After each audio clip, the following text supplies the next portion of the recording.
बारामती विधानसभा पोटनिवडणुकीचा निकाल आज जाहीर होत आहे. उपमुख्यमंत्री सुनेत्रा पवार 2 लाखांहून मतांनी आधी आघाडीवरती आहे आणि त्यांच्या विरोधात जे लढले आहेत ते अभिजित पिचुकले आता आपल्या सोबत आहेत.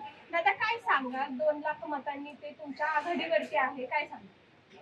पहिली गोष्ट त्यांच्याकडे असलेली सहानुभूती होती. ऍक्च्युली ती निवडणूक जी आहे ती बिनविरोधच व्हायला पाहिजे होती. पण ती सुनेत्रा वहिनींची काही चूक असेल त्यामुळे ती बिनविरोध नाही झाली. त्यामुळे आता त्यांच्याबरोबर जे काही चालू झालंय ते उत्तम आहे. आता वहिनी त्या ठिकाणी खऱ्या अर्थानं DCM झाल्या, त्यामुळे त्यांना आपल्या सदिच्छा आहे. येणाऱ्या काळामध्ये राजकारण सुरूच राहणार आहे. अनेक प्रश्न आहेत सामाजिक विषयावरती म्हणाल तर तुम्हाला अजूनही युवकांचे प्रश्न सोडवायचे. लाडकी बहीण जी काही योजना आहे त्याच्या बोर्डद्वारा संपूर्ण त्या ठिकाणी सगळं असं उलटं पालटं झालेलं दिसते. महिलांकडे पैसे येत नाही, त्यांचा तो जुमला होता बहुतेक. आता दुसरी एक वाईट गोष्ट माझ्या कानावरती आली की ममता दीदींची त्या ठिकाणी सत्ता गेली असं कळते. तर या सगळ्या गोष्टी या संपूर्ण महाराष्ट्रामध्ये भारतामध्ये जे काही घडतायत ना त्या लोकशाहीला विघातक अशी गोष्ट चालू आहे. लोकशाही जिवंत ठेवायची असेल तर माझ्यासारख्या लोकांनी पुढे येऊन निवडणुका लढणं असू दे, सामाजिक प्रश्न असू दे, विघातक कृतीचा त्या ठिकाणी विरोध करणं असू दे, सगळ्यांनी एकवटून आपल्याला भारत देशाचं त्या ठिकाणी स्वातंत्र्यता आणि एकनिष्ठता ही अबाधित राखावी लागलेली आहे. बारामतीकरांनी तुम्हाला का निवडून दिलेलं आहे, असं काय वाटते का? नाही, आताच्या निवडणुकीबद्दल जास्त मोठी प्रतिक्रिया देणं मला योग्य वाटतच नाही. कारण आपण पहिल्यांदा वाटतंय पाठीमागे एकदा आपण बाईक केली होती त्यावेळेलाही मी बोललो होतो की मी दादांना श्रद्धांजली म्हणून प्रचार नाही करणार, पण अर्ज ठेवणं हे गरजेचं होतं. आणि मला आता तुमच्या माध्यमातून कळते की वहिनींचा जरी त्या ठिकाणी प्रचंड विजय झाला असेल तरी माझ्याही मतांमध्ये वाढ झाली आहे आणि माझीही मतं खूप मोठ्या प्रमाणात म्हणजे मला वाटते 4 नंबर वगैरे असं काहीतरी मला किती किती मत तुम्हाला? नाही, मला तुम्हीच आता त्या ठिकाणी जागृत केलं, तुम्ही मला सांगताय सगळं आणि अजून टोटल निकाल जाहीर झालेला काय वाटतं की तुम्ही आता बारामती, जेव्हा आम्ही मागं तुमचा इंटरव्ह्यू केला होता, तुम्ही म्हटलं होतं बारामतीकरांना म्हणजे तिथले जे तरुण तरुणी आहेत त्यांना तुम्ही रोजगाराची संधी देणार आहात. मग आता तुम्ही त्या ठिकाणी निवडून येणार नाहीये, तर मग आता तुम्ही काय करणार? असं एक लक्षात ठेवा, निवडणूक ही एक माणसाचा विजय करते पण बाकीच्यांचे विचार जागृत असतात आणि त्यात माझा स्वतःचा विचार, माझ्या पॉलिसी, माझी तत्व ही सगळ्यांना मान्य आहे. कदाचित हे राज्यकर्त्यांना माझ्यासारख्या माणसाला सहन करणार नाही उद्या मला. आणि ह्या सगळ्या गोष्टी घडत असताना लढाई आपल्याला चालू ठेवावी लागते. कारण एंड कुठल्या गोष्टीचा होत नाही. या ठिकाणी माणसं जाणार आहेत. आपला महाराष्ट्र राज्य, आपला भारत देश ही भूमी सुजलाम सुफलाम करणं एवढंच कर्तव्य असणार आहे. छत्रपती शिवाजी महाराजांनी असतील, महाराणा प्रतापांनी असतील, गौतम बुद्धांनी असतील, त्या ठिकाणी अनेक महापुरुषांनी जाऊन, विश्वरत्न डॉक्टर बाबासाहेबांनी असेल, महात्माजी फुले असतील, त्यांनी आपलं कार्य करतच राहील. आपण पुण्यामध्ये या ठिकाणी एक गोष्ट नमूद करू इच्छितो आणि ते सगळ्यांना माहिती आहे की स्वतःचा वाडा घेऊन महात्माजी फुले आणि सावित्रीबाईंनी त्या ठिकाणी शिक्षण संस्था तुमच्या मुलींसाठी काढली त्या काळात. पण धर्म विघातक कृत्य करणाऱ्या लोकांनी त्यांच्या अंगावरती शेण टाकलं. जर मला मतं कमी पडतायत तर अजूनही समाज जागृत नाहीये आणि मतं ज्यांना ज्यांना जास्त पडतात ते तुम्ही राजकारण बघा. पैसा ताकदीच्या जोरावरती सगळं चालतं. म्हणजे 40 आमदार फोडून त्या ठिकाणी आमचे सातारचे एकनाथराव शिंदे बाजूला जातात. त्या ठिकाणी एक आपल्या मित्राला आपल्याबरोबर फिरायला चल म्हटलो, चहाला चल म्हटलो किंवा पुस्तक आणायचं चल म्हटलो तर तो मित्र लगेच तुमच्या बरोबर गाडीवरती बसत नाही.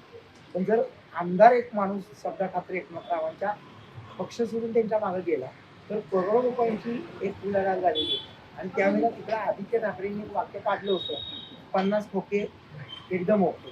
तर ते 50 खोके वगैरे काय नव्हते, ते जवळजवळ 200 कोटी रुपये आमदारांनी घेतले आणि 40 गुणिले 200 कोटी असा पैसा वाटप झाल्यानंतर आणि एकनाथरावांना त्या ठिकाणी मुख्यमंत्री पदाची माळ देतो म्हटल्यानंतर ते कुठून गेले होते. त्याच्यातही तुम्ही जाऊन बघा की एकनाथरावांचा चेहरा वापरून त्या ठिकाणी परत सत्ता आली भाजप त्या सेनेची. परंतु एकनाथरावांना परत मुख्यमंत्री पद दिलं नाही. म्हणजे या सगळा गोड बंगाल खेळ आहे. इसको क्या कहते हैं, भूलभुलैया कहते हैं. और ये भूलभुलैया में मैं किशन कन्हैया, तो आने वाले दिनों में मैं मुझे एज ए चीफ मिनिस्टर देखता हूँ महाराष्ट्र में. तो दूसरी बात है कि मेरी जो सौभाग्यवती जो है मराठी. वो आलमपोताची बिचुकले बनेगी पहिली मुख्यमंत्री महाराष्ट्र. वारंवार जे निवडणुकांमध्ये तुम्ही उभे राहताय, वारंवार तुम्हाला अपयश येतंय, का नाही निवडणुकांमध्ये का नाही देत लोक निवडून, का असं काय होतंय? जर ह्या प्रश्नाचं उत्तर विचारतो नाव विसरलो तू या ठिकाणी जाऊन बघ, तुम्ही मला एकदम जवळून बघता, माझ्या सगळ्या चांगल्या गोष्टी तुम्हाला माहिती आहेत. पण सगळ्या चांगल्या गोष्टी माहिती असताना सुद्धा जर लाडक्या बहिणी मला मतदान करत नसतील, कारण त्यांना ते 1500 का 2000 रुपये मिळतात म्हणून, माझ्यासारखा मुख्यमंत्री जर झाला तर सुशिक्षित महिलांना 10 लाखांपर्यंत कर्ज शून्य व्याजदराने देतो.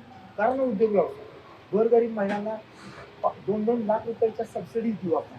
पण तुम्ही 1,500 जर त्या ठिकाणी सुखी समाधानी असाल तर मी काही करू शकत नाही. तुम्हाला जे सुख पाहिजे ते तुम्हाला मिळत असेल ना, तर माझ्यासारख्या एका विचारवंताचे विचार तुम्हाला कळणार नाही. काही लोकांना अजून गौतम बुद्ध कळले नाही, काही लोकांना छत्रपती शिवाजी महाराज कळले नाही, काही लोकांना विश्वरत्न डॉक्टर बाबासाहेब आंबेडकर कळले नाही. तर मग अभिजित बिचुकले त्यांच्याच वाटेवरती चालतो, त्यांच्याच तत्वाने जगतो. जर मी त्यांना कळत नसेल तर हे दुर्दैव जनतेचं आहे का माझं आहे, याचं आत्मपरीक्षण सगळ्यांनीच केलं पाहिजे.